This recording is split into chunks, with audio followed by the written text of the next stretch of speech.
Hello tout le monde, j'espère que vous allez bien. Alors aujourd'hui, je suis particulièrement impatiente de vous montrer ce que j'ai fait parce que c'est une matière que j'avais hâte de coudre. C'est une broderie anglaise que j'ai achetée sur le site Les Coupons de Saint-Pierre. Et franchement, ça faisait longtemps que je voulais coudre de la broderie anglaise. Je voulais me faire une petite robe. Et c'est enfin chose faite, donc je suis hyper contente. Alors je vous montre le patron, enfin l'un des patrons dont je me suis servi, du moins pour la partie buste.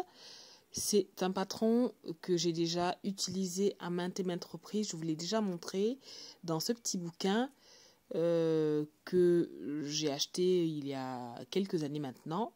Donc voilà, j'ai recopié la partie buste, les manches. Et je vais pouvoir commencer, non pas commencer, mais commencer. Enfin bref, vous avez compris quoi. Alors, pour commencer justement, je vais repasser mes deux tissus. Celui que vous voyez, c'est un coton noir, tout simplement, que j'ai acheté dans ma petite mercerie de quartier, Créatis, pour ceux qui sont de Toulouse et qui connaissent. Et là, c'est ma broderie anglaise que j'ai commandé sur le site Les Coupons de Saint-Pierre. Alors, une fois que je l'ai repassé, je vais la plier dans le sens lisière contre lisière, endroit contre endroit. Je vous montre ça de plus près. Voilà ce que ça donne. Alors, le seul petit bémol que je trouve avec ce tissu, c'est que la laisse est hyper minuscule. Enfin, ça fait 1 mètre 1 mètre 2 ou 1 mètre 3, je sais plus. Enfin bref. C'est rikiki, donc voilà. Mais bon, ça suffisait pile poil pour ce que je voulais faire. Donc voilà, je place mes pièces de tissu et je vais vérifier le droit fil. Je précise que c'est hyper important de respecter le droit fil. Surtout lorsque vous allez coudre certaines parties du vêtement. C'est vraiment important. Si vous voulez vraiment avoir un tombé impeccable, enfin bref, pour avoir un beau vêtement tout simplement. Donc respectez bien le droit fil. Bon, si vous voulez, on fera une vidéo là-dessus, mais pour l'instant, je continue avec ma petite broderie anglaise que j'ai fini de marquer. Donc là, ce sont les deux pièces de mon buste, le dos et le devant. Je viens marquer tous les contours ainsi que la partie des pinces. Pour les pinces, ce que je fais depuis quelques temps et qui m'aide énormément, c'est que je vide mes pinces. Et ça me permet de bien les marquer sur mon tissu. Parce qu'avant, j'utilisais du papier carbone et il m'est arrivé plusieurs fois de marquer les pinces avec le papier carbone et ça ne partait pas au lavage. Donc, c'était pas joli du tout. Et depuis que je fais ça, franchement, tout se passe super bien, tout est nickel. Ensuite, je m'attaque à la partie manche. Toujours mon tissu plié lisière contre lisière. Là, je vais contrôler le droit fil une fois de plus. Et je vais faire un petit espace.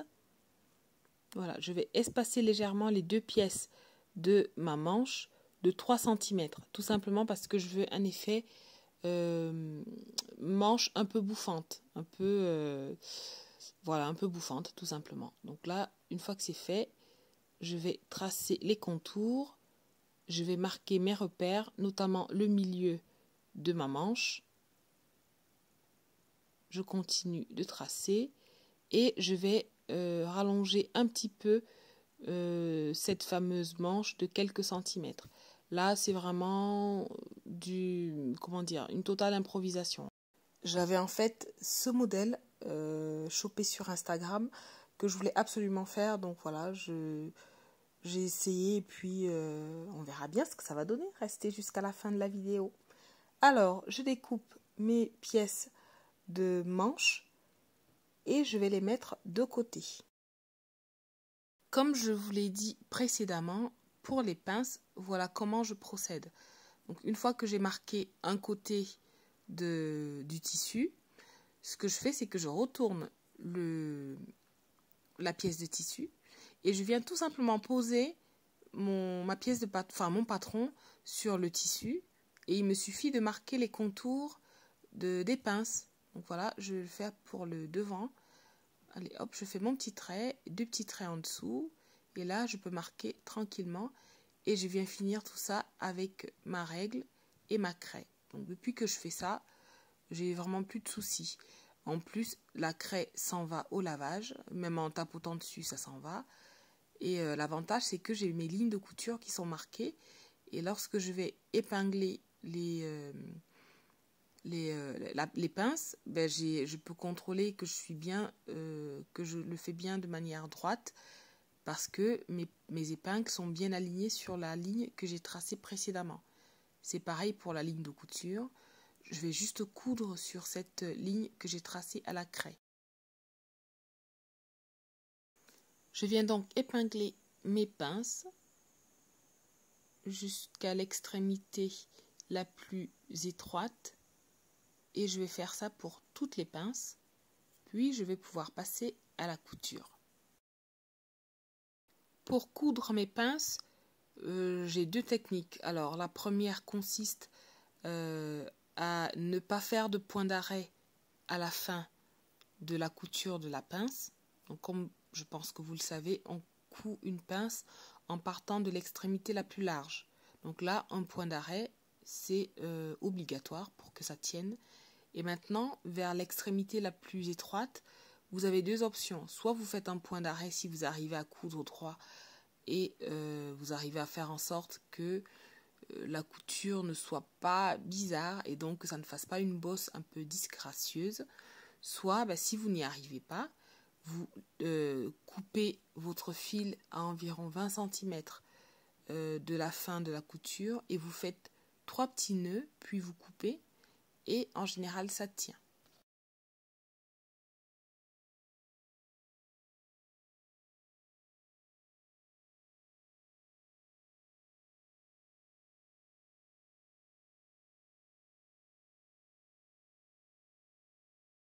Ensuite, je vais maintenant préparer la couture des manches. Donc je vais épingler mes manches endroit contre endroit, bord à bord. Avant quoi, je marque mes manches de l'autre côté. Donc je fais les repères sur l'autre partie sur l'autre manche. Donc là, j'épingle endroit contre endroit, bord à bord, et je vais mettre de côté. Alors par contre, il y a un truc que j'ai découvert avec la broderie anglaise, c'est que c'est hyper compliqué à coudre. Alors je ne sais pas si vous avez déjà tenté des cousettes dans cette matière-là, mais moi j'ai trouvé que c'était compliqué. Après, c'est un coup de main à prendre, mais c'est vrai que les débuts étaient un peu compliqués, notamment sur les endroits où j'avais ces gros trous là. C'était un peu compliqué quand même. Mais bon. Je viens maintenant repasser et marquer mes pinces au fer. Je précise que lorsque vous repassez vos pinces, le but ce n'est pas de les aplatir en fait. Le but c'est de les marquer mais sans les aplatir pour qu'elles puissent épouser les formes de votre corps. Ensuite, je repasse mes manches et là, je continue mon assemblage. Là, je vais poser endroit contre endroit le devant, et les 2 dos. Parce que le dos est divisé en 2, puisqu'il y aura la fermeture derrière. Et là, je vais épingler les épaules, les côtés. Petite précision qui concerne le repassage des pinces. Lorsque vous repassez les pinces poitrine, alors on les repasse vers le bas. Et les pinces de dos, on les repasse vers l'intérieur du dos. Et les pinces de dessous de poitrine, donc les pinces qui sont en dessous de la poitrine, on les repasse vers le milieu. J'ai fait mes coutures et j'en ai profité pour surjeter toutes ces parties-là, donc les côtés, les épaules et les 2 dos, ainsi que les manches.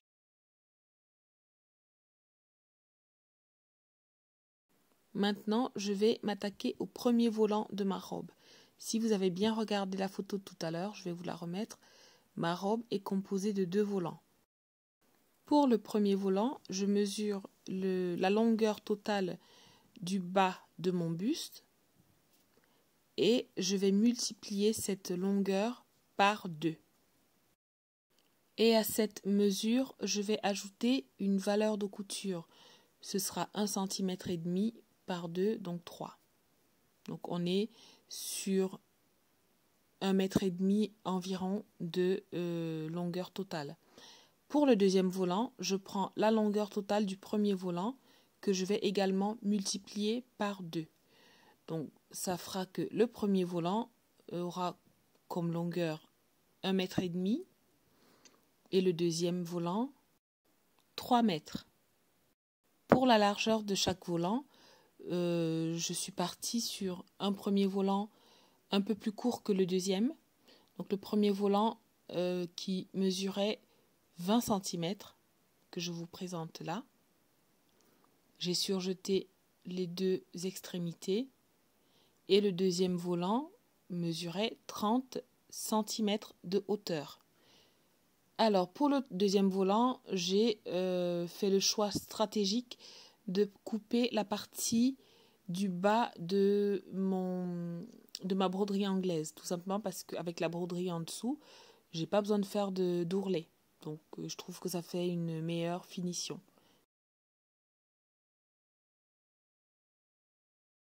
Pour mes deux volants, je vais devoir faire des fronces. Donc je vais préparer mes fronces en faisant 2 lignes de couture parallèles à chaque fois au niveau du haut du volant. Donc voilà ce que j'ai fait comme d'habitude dans 2 couleurs différentes pour pouvoir bien faire mes fronces en différenciant le fil du haut, du dessus et celui du dessous. Parce que moi, personnellement, lorsque je fais mes fronces, je tire les fils du dessous. Je commence donc à faire mes fronces en tirant sur les fils du dessous. Lorsque j'ai fait un côté, jusqu'à la moitié à peu près, je fais pareil de l'autre côté pour bien équilibrer les fronces. Ensuite, je vais venir mettre bord à bord la partie que je viens de froncer avec le buste, avec le bord inférieur du buste. Tout simplement pour vérifier la taille, parce que je vous rappelle que cette partie froncée va être cousue sur le bord inférieur du buste.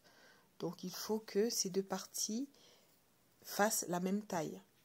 Donc une fois que au niveau de la taille c'est bon, je vais maintenant faire correspondre les extrémités. J'épingle, je vais sécuriser les fils pour qu'ils ne bougent plus de chaque côté, puis je vais répartir les fronces que j'ai au milieu de la manière la plus équitable possible.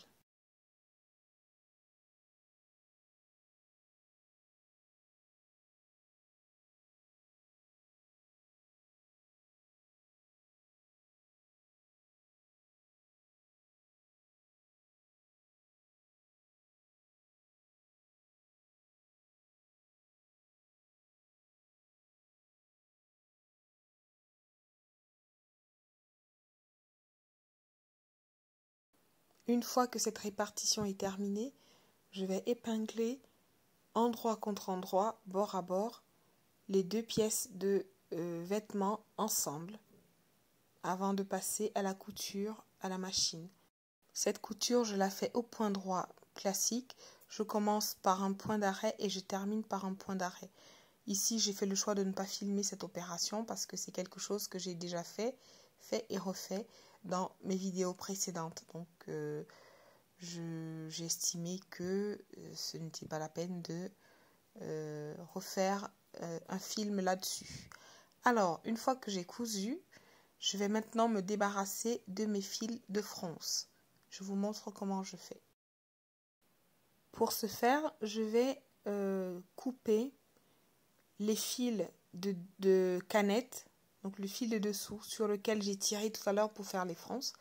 Je vais le couper tous les 4-5 cm à peu près. Et une fois que j'ai coupé, je tire dessus. Donc Et une fois que c'est fait, je retourne mon vêtement et je vais tirer le fil de dessus et il s'en va tout seul. Après cette étape, je vais préparer la pose de mon zip, qui ici est un zip classique. Alors je vais mettre bord à bord les deux parties de mon vêtement, donc la partie gauche et la partie droite.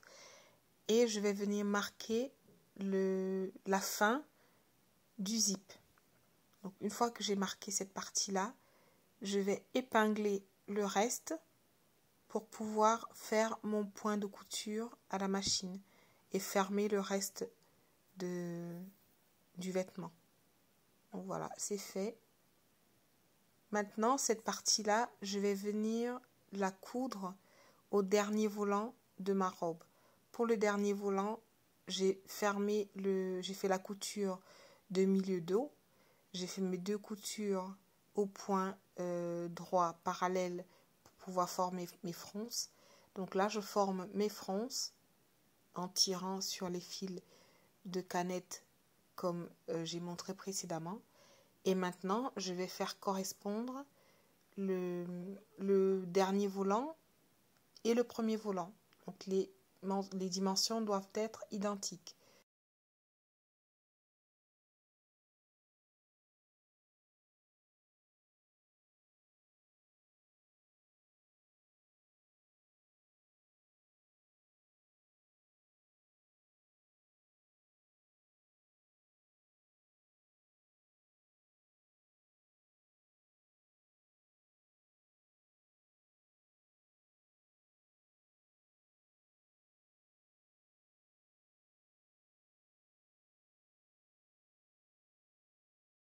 Une fois que les deux bords sont identiques, je vais épingler ensemble les milieux dos, puis je vais sécuriser cette épingle pour que les fronces ne bougent plus, pour que le tissu ne s'élargisse plus. Et là, je vais répartir les fronces de manière équitable sur tout le long du volant avant de commencer à épingler bord à bord, endroit contre endroit.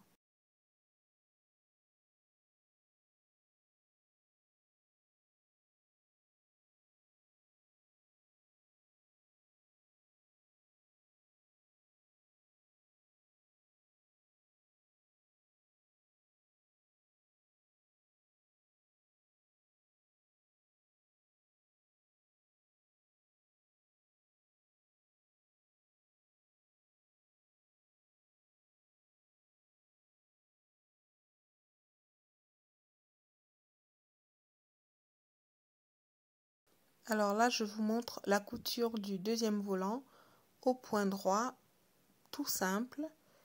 Ce que je fais lorsque je couds mes fronces, en fait, plus j'ai du volume, plus je vais augmenter un petit peu la largeur de mon point. Et je vais desserrer légèrement pour permettre de bien, de bien coudre l'épaisseur. Et là, en général, je fais deux passages.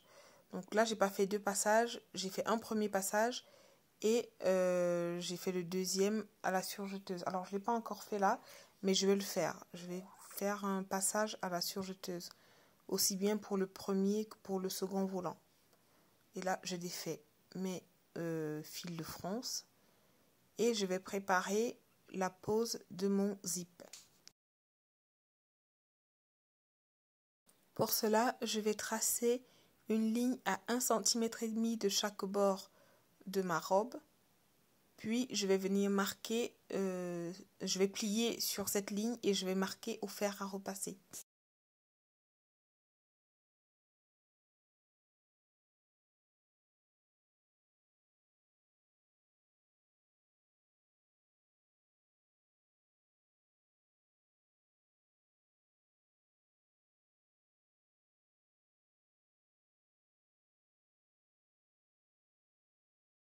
Cette méthode que j'utilise pour poser mes zips me permet d'avoir une finition plus nette. Parce que j'avoue que la pose du zip, c'était un petit peu ma bête noire. Mais depuis que je procède comme ça, franchement, je m'en sors beaucoup mieux et j'appréhende moins, voire plus du tout, la pose du zip. je vais faire un repère à 1,5 cm de chaque bord au niveau de l'encolure dos, comme vous voyez là à l'écran. Et c'est à partir de ces repères que je vais positionner mon zip. C'est-à-dire que la petite dent, vous voyez la petite dent qui permet de bloquer le zip en haut. Je vais positionner cette petite dent contre le repère à 1,5 cm. Ensuite, je vais épingler tout le long. Et lorsque j'ai dépassé la partie de la taille, donc la partie qui va être froncée, je vais fermer mon zip pour vérifier qu'à ce niveau-là, je n'ai pas de décalage.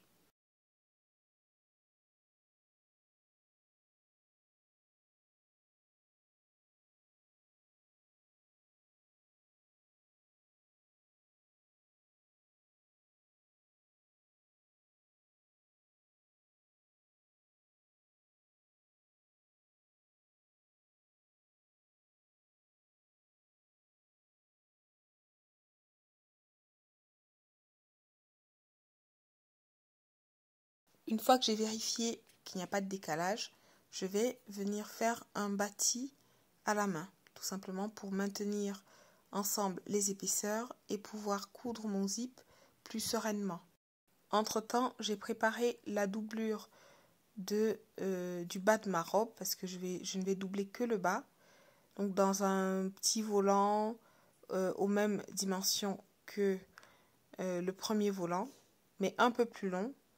Donc là, je l'ai froncé et je vais l'assembler au reste de la robe au niveau de la taille. Donc comme vous pouvez voir, je vais superposer les extrémités, je vais épingler, puis je vais passer à la couture.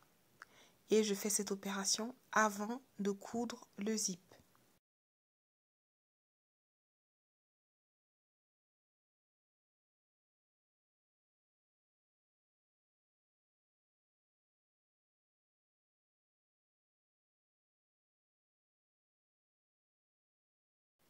J'épingle le jupon ou la doublure au reste de la robe, tout autour, au niveau de la taille, donc bord à bord, endroit contre endroit. Et je vais coudre cette partie par la suite. Je mets ça de côté et je vais continuer avec l'assemblage des manches. Pour les manches, j'ai fait une petite couture au niveau des épaules pour pouvoir former des petites fronces et bien répartir tout le long de l'emmanchure. Donc voilà, je vous montre ce que ça donne. Pour l'assemblage, c'est comme d'habitude, je fais correspondre les deux milieux que j'épingle. Je vais ensuite faire correspondre les milieux au niveau du bas et je vais former mes petites fronces, bien les répartir tout autour de l'emmanchure et je vais épingler une fois que j'aurai les bonnes dimensions.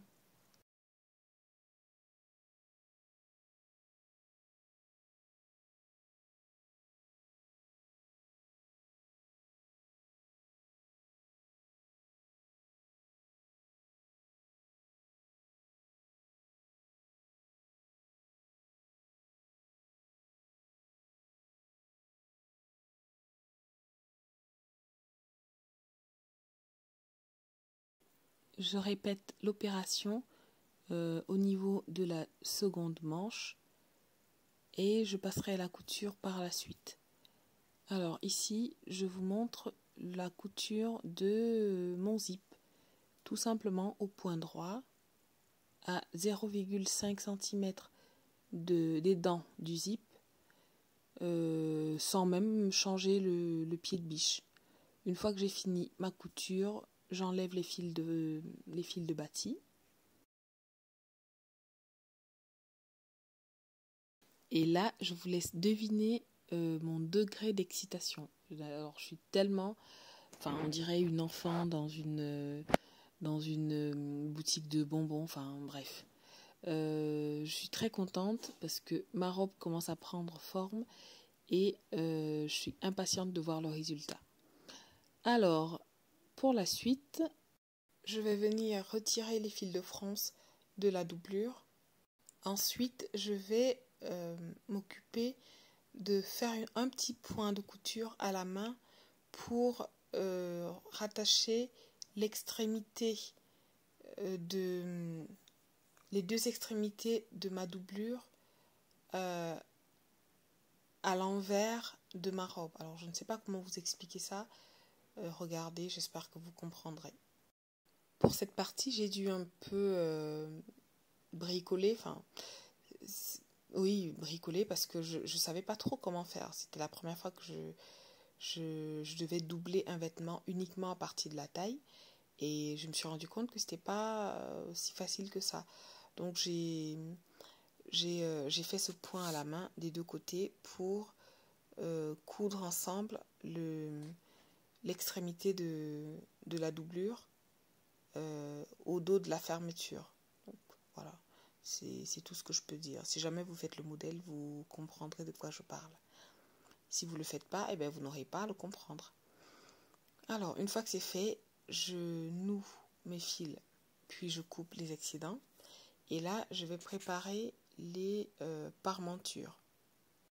Pour les parmentures, c'est très simple.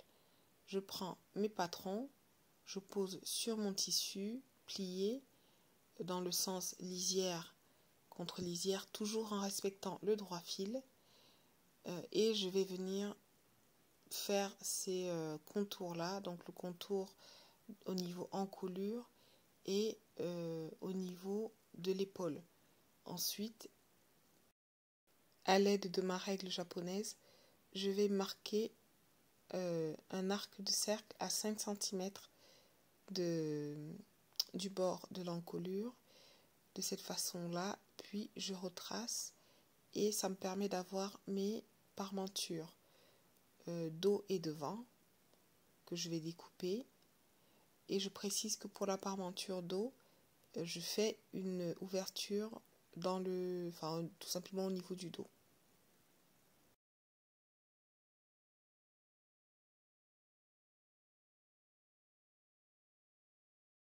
Je vous conseille de toujours marquer l'envers de vos tissus parce que ça peut vous éviter bien des galères. Alors, je continue mon assemblage au niveau de la parmenture par les épaules au point droit et je vais venir ouvrir cette couture au fer à repasser. Puis je vais surjeter les marges de couture et je vais également surjeter le bord inférieur de ma parmenture. Je pense que vous voyez. J'ai surjeté les marges de couture des épaules, les deux milieux dos et tout le bord inférieur. Et donc là, je vais commencer l'assemblage de ma parmenture à la robe grâce au repère des épaules. Donc j'épingle et au niveau du milieu dos, je fais un rentré d'1,5 cm.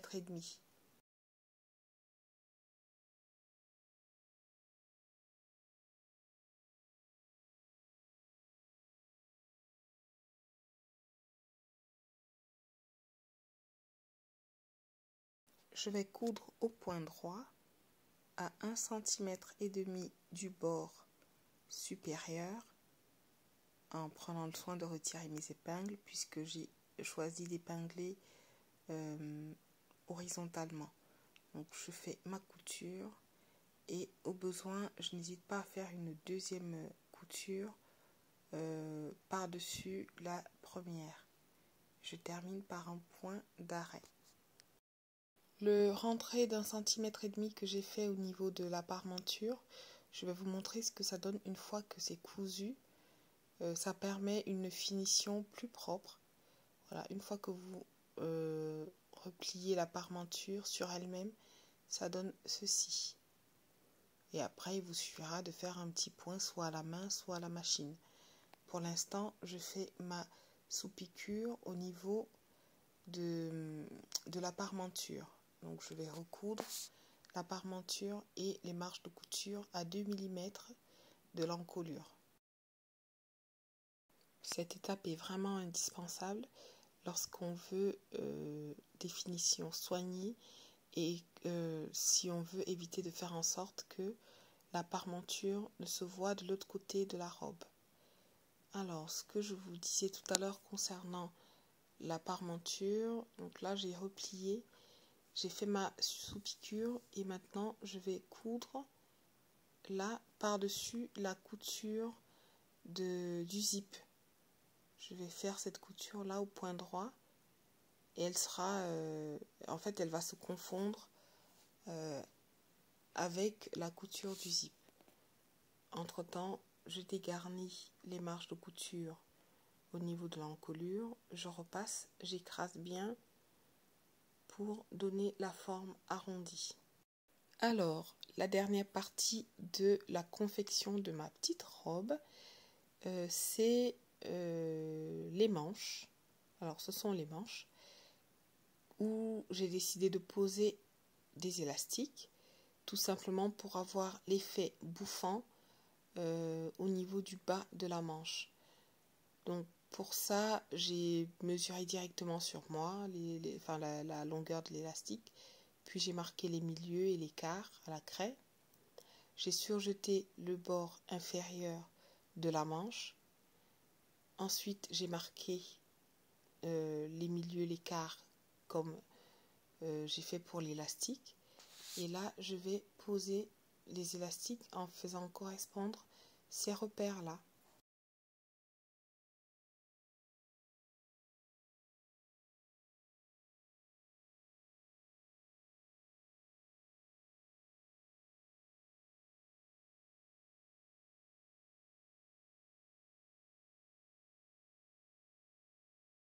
Lorsque j'ai épinglé l'élastique au bord de la manche, je vais coudre au point zigzag sur la machine. Et donc là, ça fait cet effet froncé.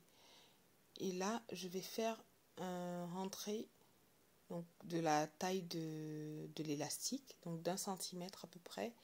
Et je vais venir coudre tout le long en tirant légèrement comme ça sur l'élastique, tout le long au point droit. Et là, ma manche est terminée. Ensuite, et enfin, je vais faire l'ourlet de ma doublure. Donc là, rien de plus simple.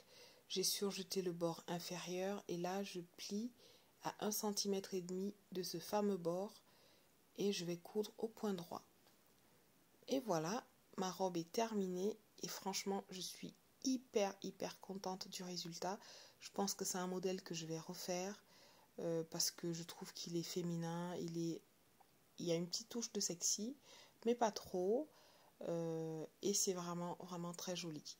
Donc voilà, n'hésitez pas à me laisser vos avis en commentaire, à me mettre un petit pouce bleu, c'est toujours bien, ça fait toujours du bien de voir ça. Et suivez-moi sur mes autres réseaux. À bientôt!